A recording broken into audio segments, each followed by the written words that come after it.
Yo, what up YouTube? Alonso Q here to do a new video. I've been slacking on the videos, but hey man, I got a lot on my mind. There's a lot of shit in the news. I'm probably going to be cranking videos out more. I'm going to start doing a weekly book recommendation, so keep an eye out for that.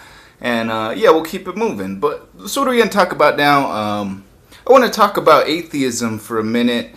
And why I consider myself an atheist, how I became an atheist. This is one of those things, either you're interested or you're not. But I am an atheist. That I bring that as part of my perspective to everything. But I grew up Catholic, so I do have a strong religious influence in the way that I see the world and the way I grew up. I didn't really consider myself an atheist until probably 19, 18, something like that. And I was really religious too. I wasn't just somebody that went along with the motions. I really believed in it, and I took it serious. And you know, part of what made me start to question my faith and what made me ultimately leave the church, although I haven't officially, but what made me stop identifying as a Catholic or as a religious person, it started off with being a teenager and realizing nobody else really believed it.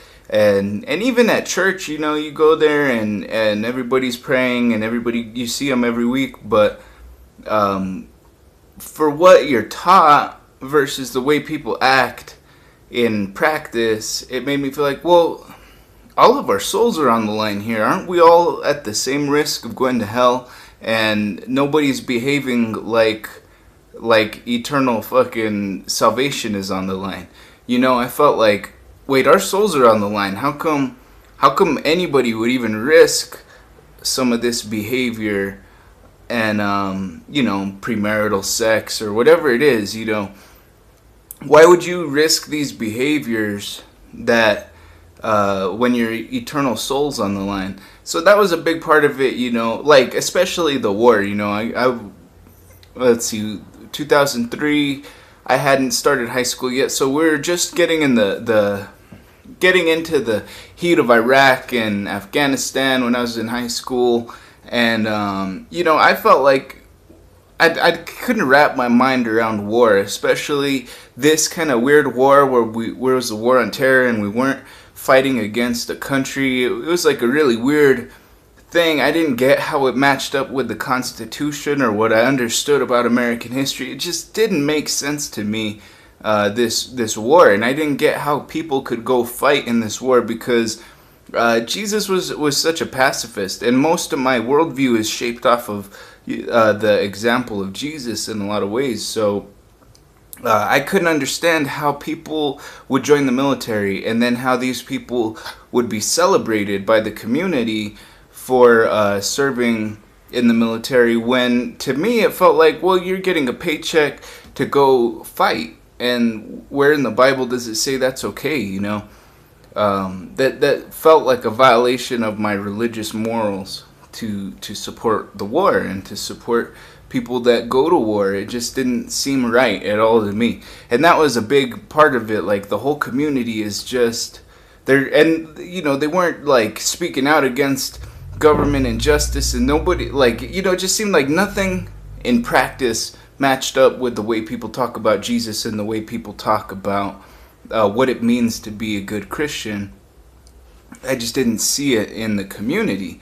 So that was part of what led me to start questioning, is the fact I realized I took it way more serious than most other people in my small Catholic community seem to take it. Even though a lot of people are real pious and stuff, there was just this thing where I saw the religion as something different than the way other people saw it.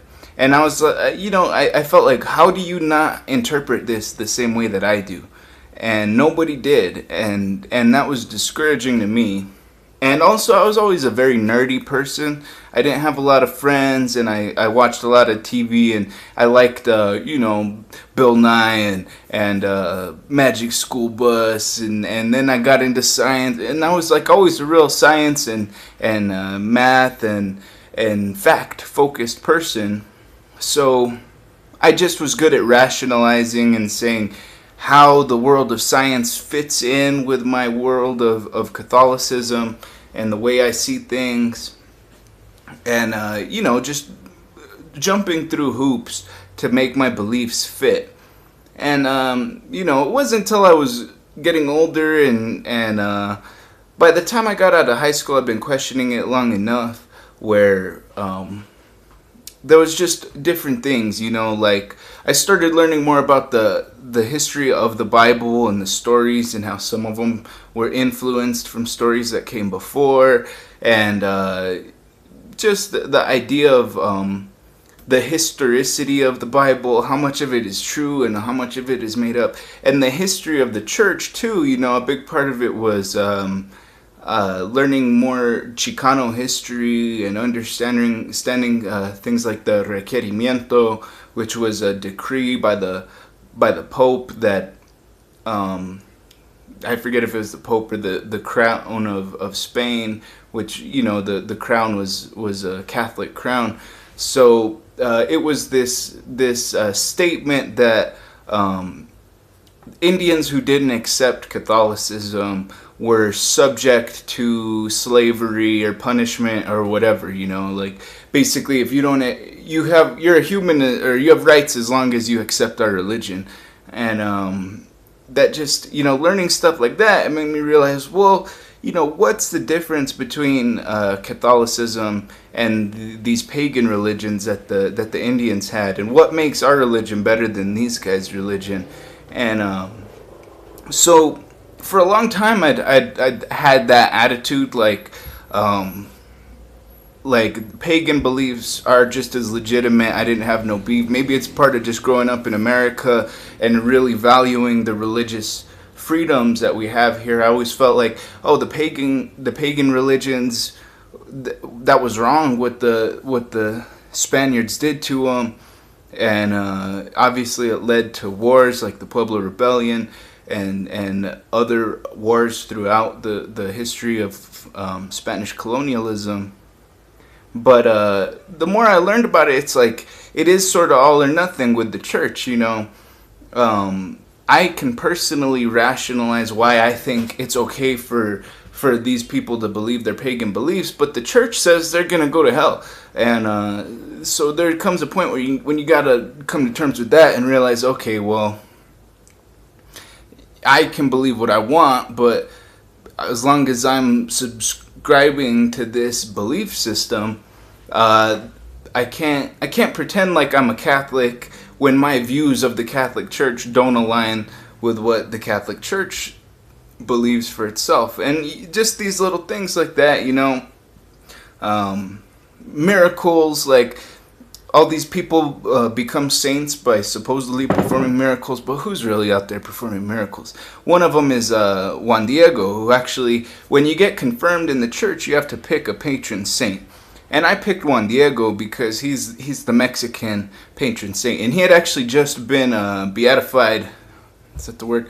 Whatever. When they make you a saint, he had just been made a saint not too long before I got confirmed, and yeah, he's the Mexican saint. I went to Our Lady of Guadalupe church, and that's the image that was revealed to Juan Diego, allegedly. But that's the thing, this whole thing, it's like a story, and it's a cool fairy book story about an Indian who goes and the Virgin Mary appears to him, and nobody believes him. So then the Virgin Mary gives him basically a painting of the Virgin Mary, and then it's a miracle because it appeared out of nowhere, and it's just it's such a silly story because the idea that this happened is sort of believed, and this was a catalyst it was a mechanism for Christianizing Indian people or Catholicizing them. It was taking the Tonantzin, a religious goddess from the native people's religion, and meshing it with the Virgin Mary, and you know, doing this syncretizing with the religions to try to make Catholicism more appealing to the Indians, and it worked a lot. You know, Mexico, the Our Lady of Guadalupe is such a powerful image, and it's so common because this was sort of like the merging of the two religions and the overtaking of Catholicism replacing the native religion. And a lot of it is based on this myth of the Virgin Mary revealed herself to Juan Diego. And then when you think about it, though, it's like, well, okay, so if God made this painting, which is a real painting, but if God made it, how come it looks the way paintings looked back then? How come it looks like any other painting that a man would have made? You know, when you look at how art has advanced through the ages, how come it didn't look 100 years ahead of its time, or 1,000 years ahead of its time? How come it didn't look like something that could never be created by a man? How come it looked exactly like any European style painting from that era? You know, just stuff like that, where you realize they've been lying to you the whole time, and they treat it as something that really happened, but it's a story, you know.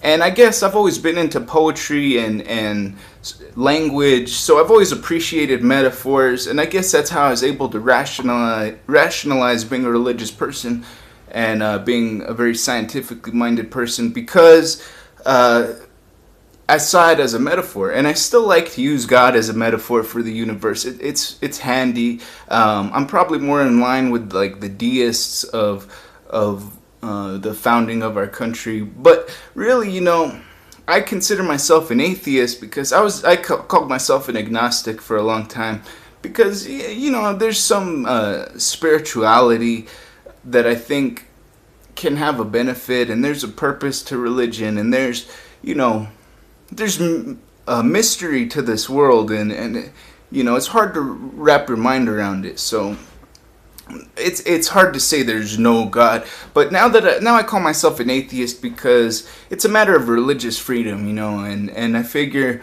I don't believe in your God.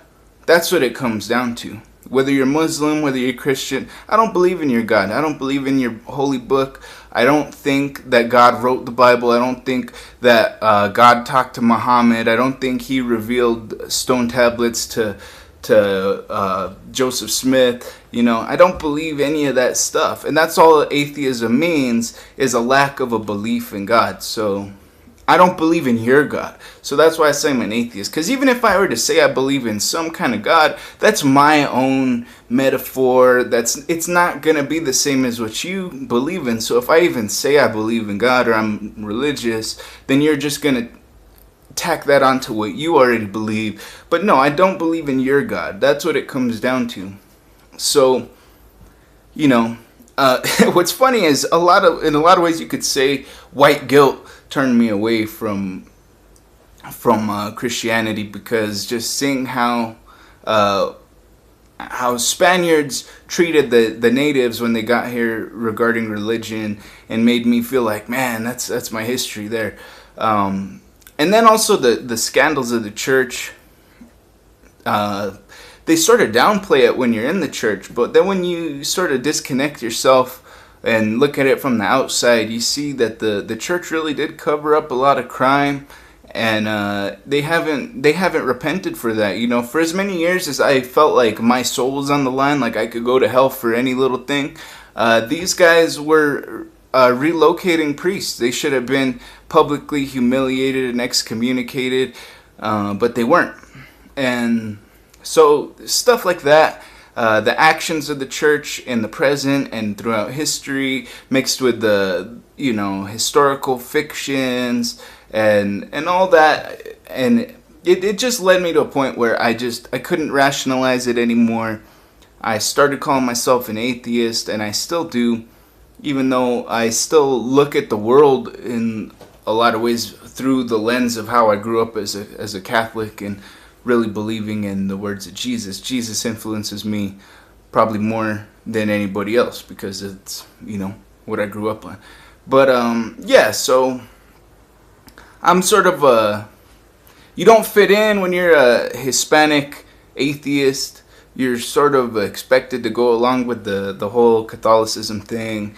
And learning more about my history, I actually appreciate Catholicism and my indigenous roots more. And so it had been in a box for a while, but I keep my my Our Lady of Guadalupe little figurine out now, just to, you know, keep that historical perspective and that cultural perspective, but understand that it's stories, you know, it's fiction. It doesn't mean it doesn't serve a function or have a, you know, a meaningful purpose in your life, but it's fictional, and it's you know, it's fairy tales is what it comes down to. So I don't believe in your God. That's why I consider myself an atheist.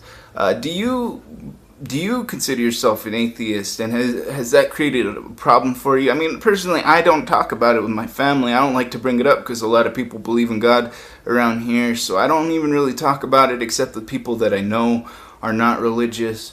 But you know, there's lots of close family and friends. I just bite my tongue on the subject.